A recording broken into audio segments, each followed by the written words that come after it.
मेरा जहाँ तक मानना है, कुछ दिन उन्होंने पहले वीडियो बनाया था कि ये योजना जो है बहुत ही सफल है, बहुत ही अच्छा है। हमको लगता है कि उन पे थोपा गया। जो बीजेपी हेडक्वार्टर से दिया जाता है वो काम वही करते हैं, वो सब लोग जानते हैं। सर्विस देने जा रहा है, भारत माता की रक्षा कर रहा है, और आप जैसे कह रहे हैं कि बड़ा कृपा कर रहे हैं उसको 12 लाख देने का। हम तो कहते चले जाए कोई बीजेपी का नेता बॉर्डर पे चला जाए, हम लोग भी उसको 24 लाख रुपया देंगे। जब इतना आपका योजना इतना बेहतर है, सुंदर है और सबके हित में है, तो ये केवल सैनिकों के लिए क्यों, अधिकारियों के लिए भी कीजिए, जो अफसर हैं, बड़े अफसर।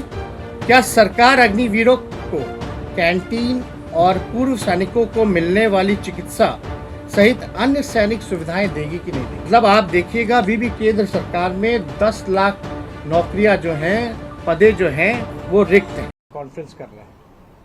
आप सब लोग जानते हैं कि 3-4 दिनों से पूरे देश भर के कई राज्यों में विरोध प्रदर्शन हो रहा है, और ये विरोध प्रदर्शन जो है, खास तौर पे जो युवा हैं देश के, जो सैनिक बनना चाहते हैं, देश की सेवा करना चाहते हैं, उन सब लोगों में भारी आक्रोश है, दुखी हैं, और उनकी आत्मा जो है, मेरा जहाँ तक मानना है, अगर युवाओं की आत्मा अगर मर रही है तो देश की भी आत्मा मर रही है। और एक बहुत ही महत्वपूर्ण विषय है, आप सब लोग जानते हैं कि सबसे ज़्यादा रिक्रूटमेंट जो होता है, बहाली जो होती है, रेलवे में होती है, भारतीय सेना में होती है, और कई वर्षों तक जो छात्र हैं वो भर्ती के लिए पूरी तरीके से कोशिश करते हैं, तैयार होते हैं, और अंत में अभी जो भारत सरकार का जो नया जो आया है भर्ती को लेकर के, जिसको आप सब लोग जान रहे हैं कि अग्निपथ जो लॉन्च किया गया है, लोगों के मन में संशय है, युवाओं के मन में संशय है। और खास तौर पे इस प्रेस कॉन्फ्रेंस को हमने बुलाया है कि भारत सरकार जो है, संशय जो युवाओं के दिल में है उसको दूर किया जाए। तो हम 20 सवाल जो है केंद्र सरकार से पूछना चाहते हैं, जिसका जवाब का इंतजार हम लोगों को होगा। आप लोग सब लोगों ने देखा होगा कि जो भी केंद्र सरकार कानून लाती है, टेक ऑफ होने से पहले ही क्रैश हो जाती है।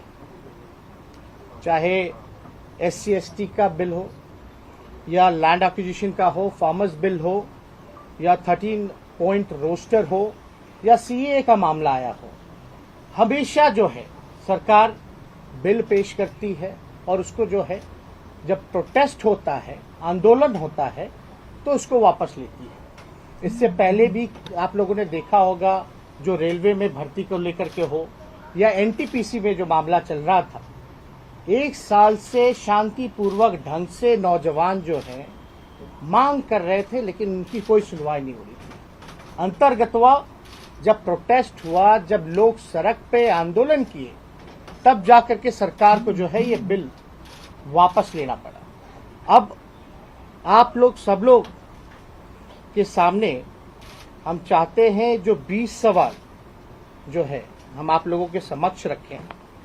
जो पहला जो सवाल है वो ये है, केंद्र सरकार बताए कि 4 साल के ठेके पर बहाल होने वाले अग्निवीरों को 1 वर्ष क्या नियमित सैनिकों की तरह 90 दिनों की छुट्टियां मिलेगी, अथवा नहीं तो सरकार जो है स्पष्ट करे।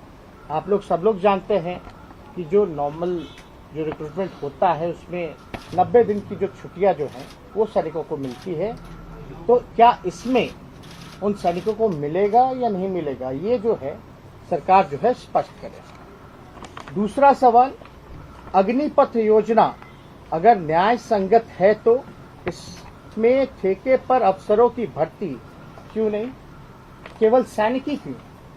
जब इतना आपका योजना इतना बेहतर है, सुंदर है और सबके हित में है, तो ये केवल सैनिकों के लिए क्यों? अधिकारियों के लिए भी कीजिए, जो अफसर हैं, बड़े अफसर हैं, उनके लिए भी कीजिए। संविदा पर केवल सैनिकों को किया जाता है।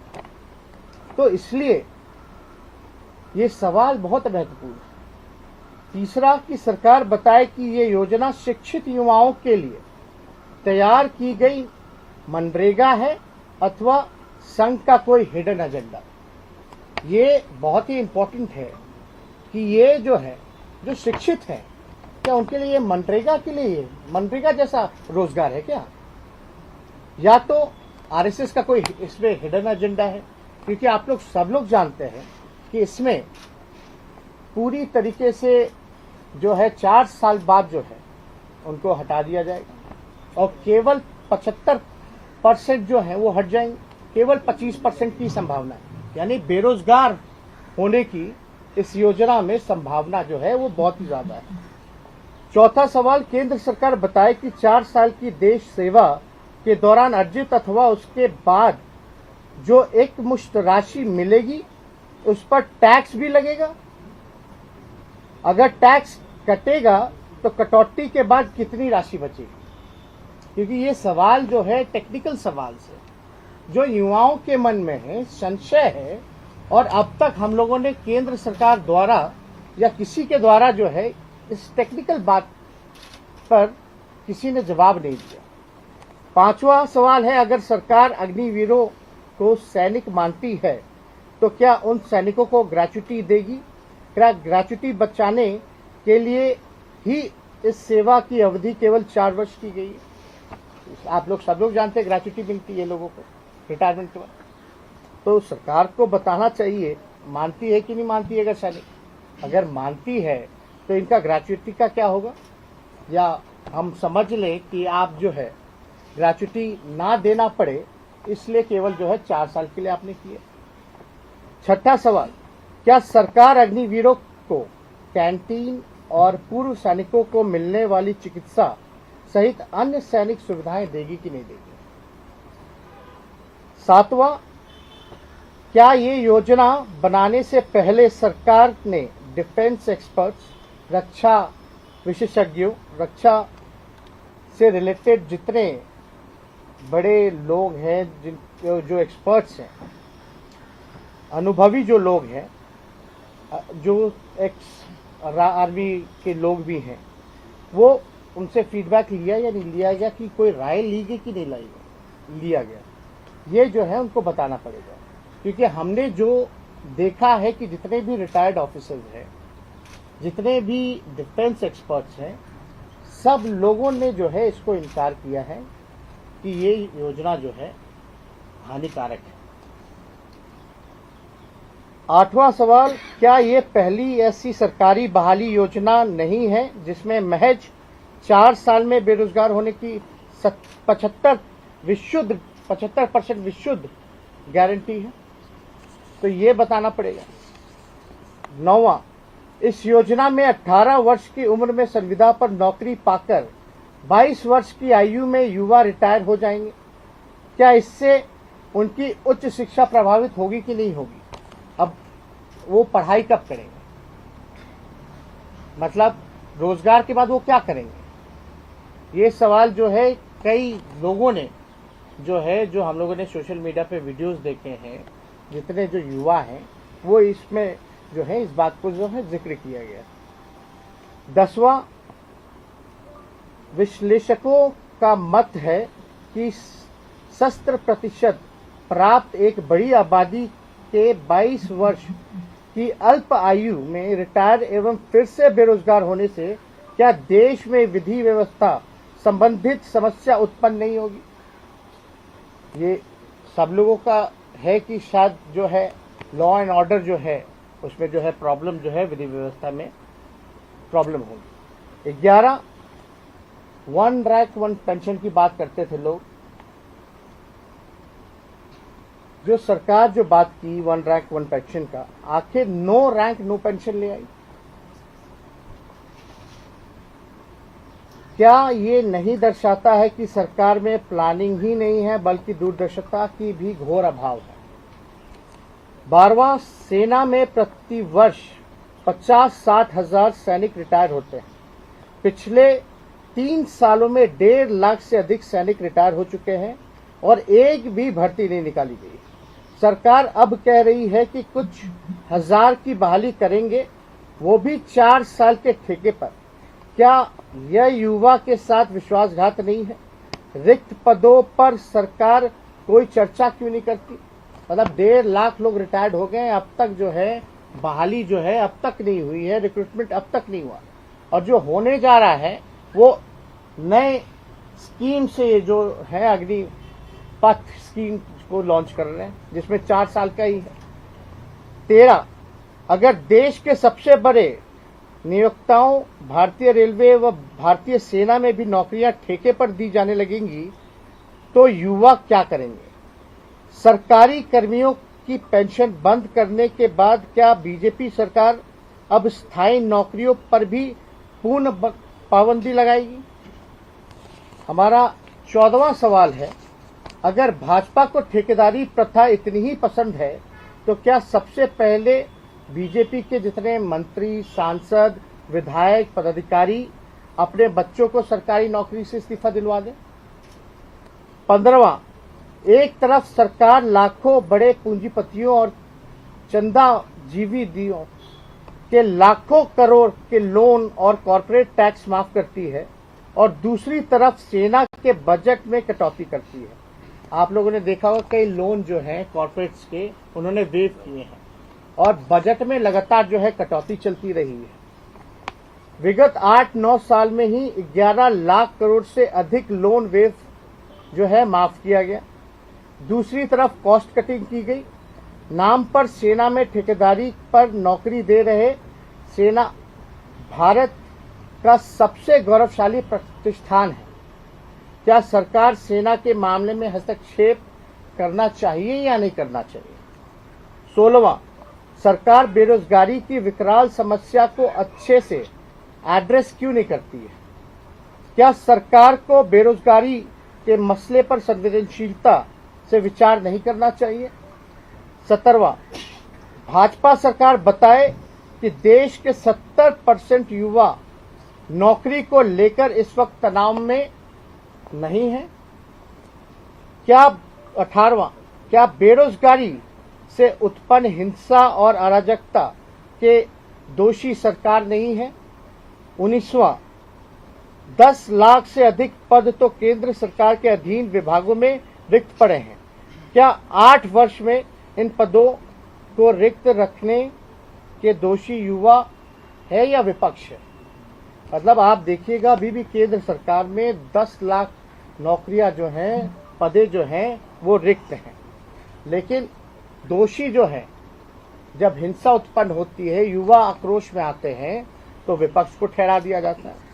और जो आखिरी जो सवाल है, क्या भारत सरकार ने युवाओं को 2 करोड़ नौकरी 2022 तक यानी 80 करोड़ रोजगार, प्रत्येक के खाते में 15-15 लाख धन और उनके जीवन में अच्छे दिन लाने का लोक लुभावन आश्वासन नहीं दिया था? आप सब लोगों ने देखा होगा कि भाजपा के सरकार ने कई बार बोला कि हम 2 करोड़ रोजगार देंगे, यानी आप कैलकुलेट कर लीजिए 8 साल से भी ज़्यादा हो गया है, कितने होने चाहिए। बिहार में जब हम लोगों ने 10 लाख का मुद्दा उठाया था, 10 लाख रोजगार देने का, तब इन्होंने कहा था कि 19 लाख रोजगार देंगे। अब तक बिहार में भी किसी को रोजगार नहीं मिला। तो ये सरकार को बताना चाहिए 15-15 लाख या अच्छे दिन जो हैं वो कब आएंगे।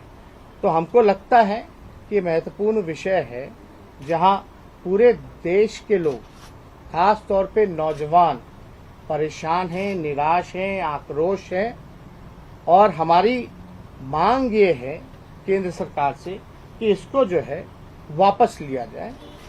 युवाओं, देश जो है हमारा सबसे युवा देश है पूरे दुनिया में, और मैंने पहले भी आपको जैसे कहा कि अगर युवा की आत्मा अगर मर रही है तो देश की आत्मा मर रही है।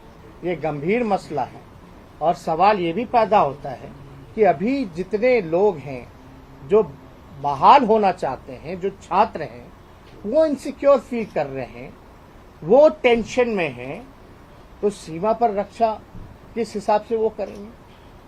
ये बड़ा एक जो है सवाल सरकार को इसका जवाब देना चाहिए। अगर इससे रिलेटेड अगर कोई सवाल आप लोगों के पास है तो आप लोग पूछ सकते हैं। एक प्रेस विज्ञप्ति भी आप सबको हम सॉफ्ट कॉपी उपलब्ध करा देंगे, जिसमें विस्तार से नेता प्रतिपक्ष ने बातें रखी हैं, जिसमें यह भी अपील की है। और वो चूंकि सवाल पूछना था आपके समक्ष, एक मिनट आपके समक्ष सवाल पूछना था, इसलिए उस बात को सवाल के ही शक्ल में रखा गया।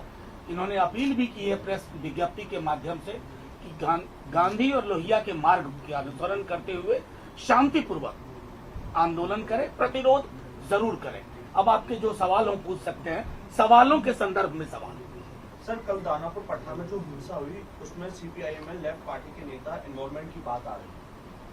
नहीं, भारत बंद जो है वो कॉल किया गया था, उसमें किसी को नहीं। और कल भारत बंद था, उसमें जो है विपक्ष के लोगों ने युवाओं के साथ समर्थन दिया था। लेकिन आप सब लोगों को पता होना चाहिए कि ये कल ही घटना नहीं हुई है, इससे पहले 4-5 दिनों से ये हो रही है। और वादा करते हो, सरकार में आते हो, लोग आपको चुनते हैं और आप आखिर में कहते हो जब युवा से किया गया वादा आप पूरा नहीं करते हैं, तब आप कहते हैं कि विपक्ष जो है वो जिम्मेदार है, विपक्ष भड़का रही है।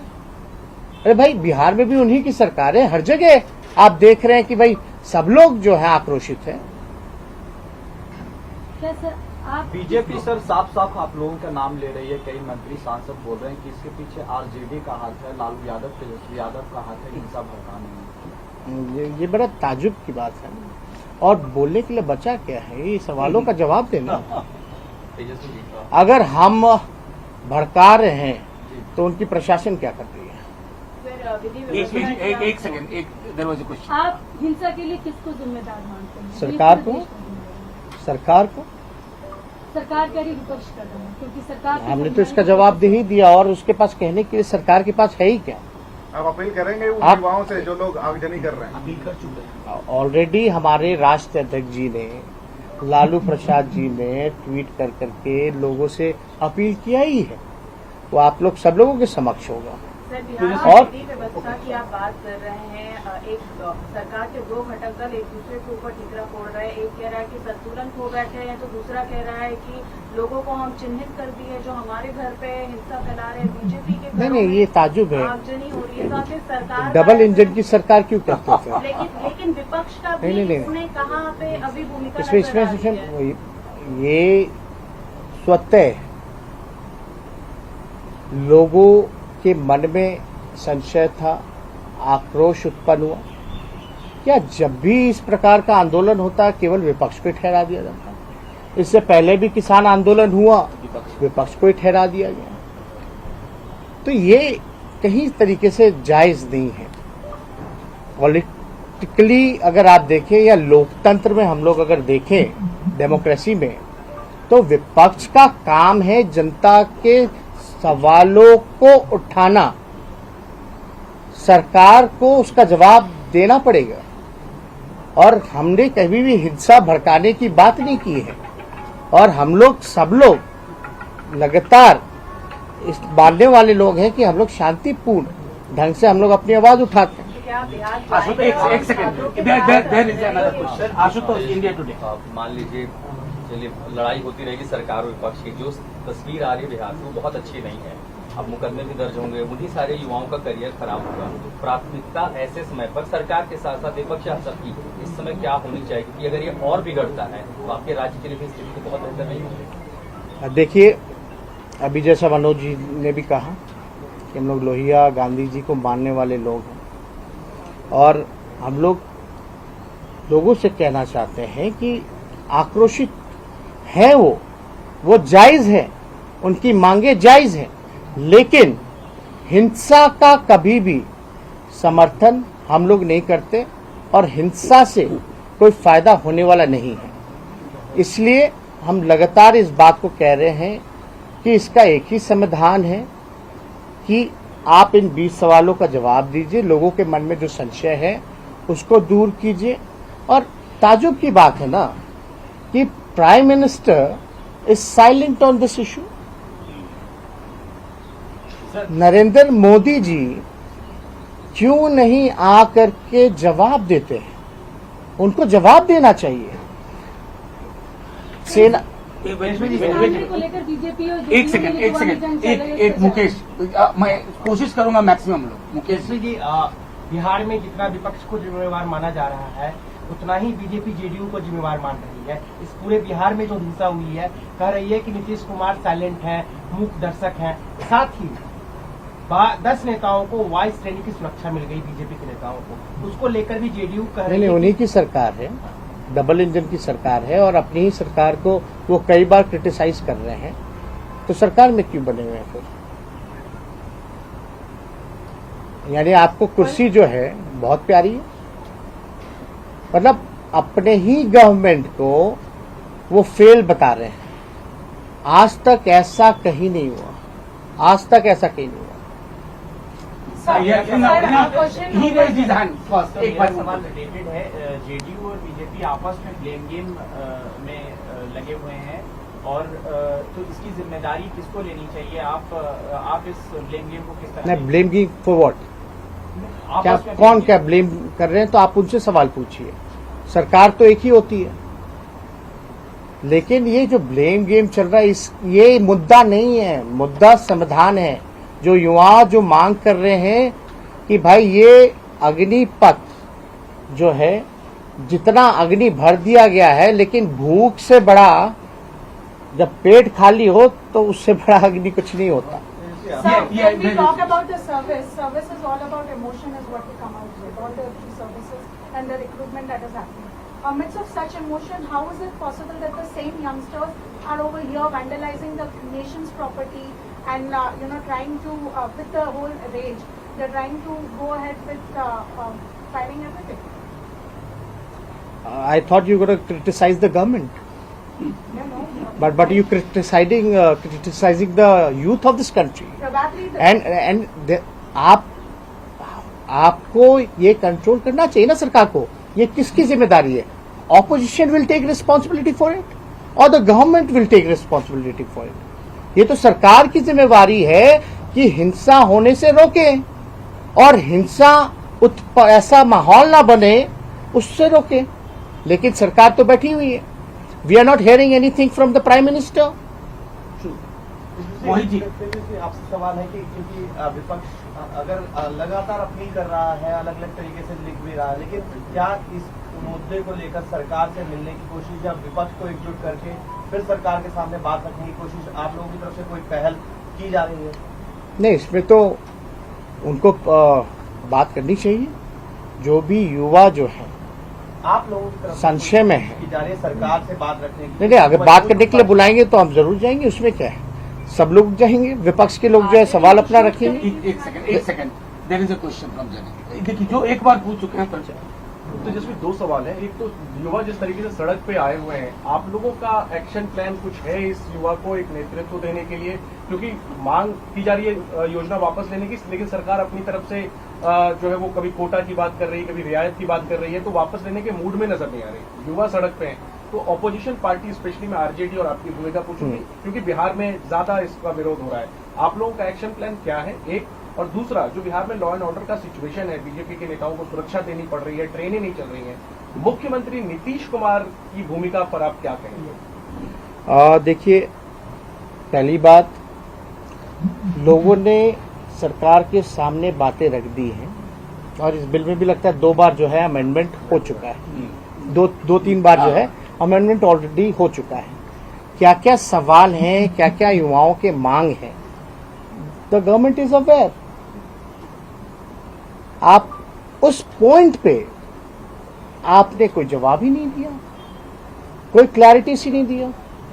कोई टेक्निकल सवाल जो आज हमने पूछा उसका हम उम्मीद करते हैं कि आप लोगों के माध्यम से सरकार तक इस बात को पहुंचाएं और पूरी हमें विश्वास है कि आप जवाब लेकर के आएंगे। लेकिन ताजुब होता है कि आप जब केंद्र मिनिस्टर राजवर्धन राठौर जी ओलंपिक गोल्ड मेडलिस्ट हैं और सेना में वो सर्विस भी दे चुके हैं, मेरा जहाँ तक मानना है, कुछ दिन उन्होंने पहले वीडियो बनाया था कि ये योजना जो है बहुत ही सफल है, बहुत ही अच्छा है। हमको लगता है कि उन पे थोपा गया। जो बीजेपी हेडक्वार्टर से दिया जाता है वो काम वही करते हैं, वो सब लोग जानते हैं। एक मैसेज डाल दिया जाता है, भैया आपको ये कंटेंट बोलना है, आप ये बोलिएगा। उसमें क्या बोला उन्होंने? 12 लाख 4 साल में कोई युवा इस देश में 12 लाख कमा सकता है? वो देश के लिए वो जान देने जा रहा है, वो युवा सर्विस देने जा रहा है, भारत माता की रक्षा कर रहा है, और आप जैसे कह रहे हैं कि बड़ा कृपा कर रहे हैं उसको 12 लाख देने का। हम तो कहते चले जाए कोई बीजेपी का नेता बॉर्डर पे चला जाए, हम लोग भी उसको 24 लाख रुपया देंगे, जाकर के दिखाए। ये क्या भद्दा मजाक है? तो हमको जहां तक लगता है राठौर जी को ऊपर से जो ऑर्डर आया वो उसका पालन कर रहे हैं। Should we call up now? नहीं, he has a question. हाँ। यशवी जी, नीतीश कुमार जी से आजकल कहा जाता है कि पॉलिटिकल रिकॉर्ड आपका अच्छा सुधरा है। क्या should he take lead and speak to the prime minister on this issue? No, this is a irrelevant question. कोई मतलब नहीं है इस सवाल का। क्यों? तो चीफ मिनिस्टर है बिहार के, उनको इस पर कुछ नहीं बोलना चाहिए? या विपक्ष की तरह वो भी साइलेंट हो जाए? अब आप ही लोग सवाल पूछे कि डिफरेंसेस हैं उनमें, एक दूसरे को ब्लेम कर रहे हैं। बातें जो हैं वो तो सबके सामने हैं ही। क्या चीज का रिस्पॉन्सिबिलिटी लेना चाहिए, बात करना चाहिए? अरे देश के जो नौजवान हैं, जो ट्रेनिंग कर रहे हैं, आप हर राज्यों से एक डेलीगेशन मंगा लीजिए उनका और उनसे बात कर लीजिए। सरकार अपना प्रतिनिधि जहां जहां ट्रेनिंग होते हैं, जहां जहां तैयारियां होती हैं, वहां भेज दे, लोगों से बात कर ले। सर, क्या ये आंदोलन खत्म हो जाएगी? आगे इनका तक सवाल चलते था, रहेंगे? नहीं, इनका सवाल था। देखिए, आंदोलन आप आगे दो चलते एक सवाल रहेंगे। पूछ चुके हैं। नो प्लीज, इधर एक सवाल आप लीजिए। अशोक भाई। सर, कई लोगों ने ये आरोप लगाया कि 4 साल में वैकेंसीज निकालो और रिजर्वेशन जैसे मुद्दे पर हमला बोलो। क्या आपको लगता है कि ऐसे वैकेंसीज निकालकर रिजर्वेशन को खत्म करना चाह रही है सरकार? आरएसएस का तो हिडन एजेंडा है। मेरे ख्याल से सब लोग जानते हैं आरएसएस का क्या हिडन एजेंडा है। और रेलवे में अगर रेलवे को प्राइवेटाइज कर दिया गया, हर चीज को जो है प्राइवेटाइज किया जा रहा है, तो ऑटोमेटिकली वो खत्म हो रहा है। और जहां तक ठेकेदारी प्रथा से ये काम किया जा रहा है, तो इस पे सवाल तो उठता है। अगर सरकार इस पे स्पष्टीकरण देना चाहती है तो दे दे। Thank you. Sir, is there a deadline to these 20 questions? I'm expecting that ये ऐड हो जाएगा 20 बनना है। some kind of ultimatum. नहीं, deadline it's your responsibility to get answer now. Take the deadline. Thank you so much. Thank you. No, genuinely, it was a committed press conference. Sir, army There is a request to all of you.